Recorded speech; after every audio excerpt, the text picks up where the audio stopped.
السلام عليكم ورحمة الله، كي دايرين؟ لاباس عليكم؟ نتمنى ان شاء الله تكونوا بخير وعلى خير.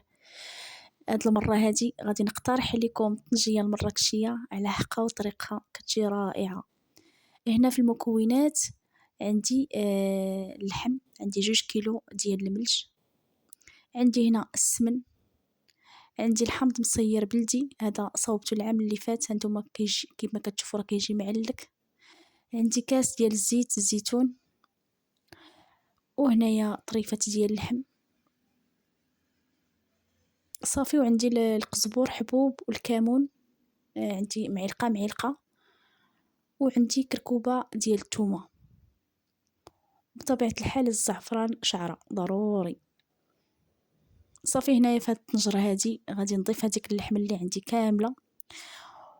كما قلت لكم ماشي ضروري ديروا هاد الكمية كاملة، ديروا غير نص كيلو، ديروا اللي متوفر عندكم، هنا كديروا على حساب الناس اللي كاينين.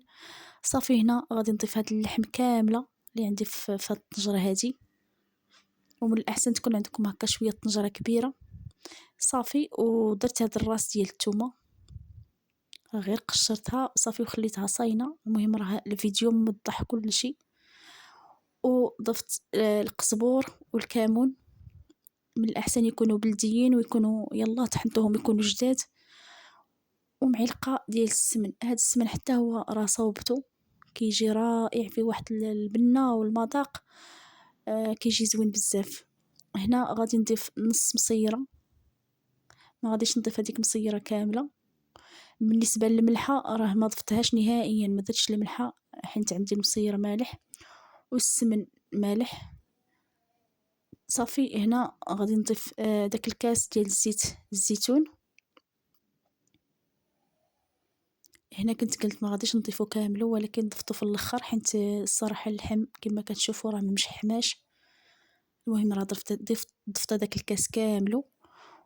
ونفس الكاس درت فيه الماء سخون ورقدت فيه هذاك الزعفران. صافي هاد الكاس هو اللي درت فقط، يعني ما تزيدوش عليه. انا المهم انا ضفت هاد الكاس ودرتو وسديت الكوكوت، سديتها ودرت ليها الصفاره. صافي ورديتها على العافيه اللي مهيله بزاف، عرفتي راه خليت الفرن وشمعها. المهم كتنقصوا عليه البوطه وكتخليوها طيب على خاطرها. ملي كتحلو عليها راه كتلقاو تبارك الله اللحم طالق الماء، هانتوما كيما كتشوفوا. صافي كتقلبوا اللحم، كتلقاوها طايبه. صافي ديك الساعه كنجهد شويه العافيه وكنخليها حتى تعلك.